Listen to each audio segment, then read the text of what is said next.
Welcome to Penrose Learning, where we make understanding easy. You'll begin by opening Chrome on your Android, because this is the direct method to start private browsing. Tap the three-dot menu in the top right, then choose New Incognito tab. That opens a session that won't save history or site data to your phone. Once done, you can browse without leaving local traces. Make sure to watch the dark Incognito header so you know it's active, and note why. It isolates cookies and session storage from your regular profile. Continue by managing tabs and permissions while in Incognito. Use the tab switcher to open new Incognito tabs and tap the mask or Incognito indicator to confirm you're isolated.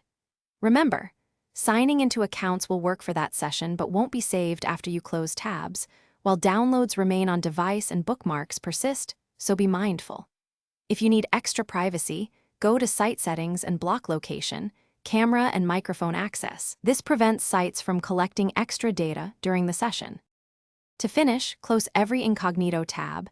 That action clears the session's local data.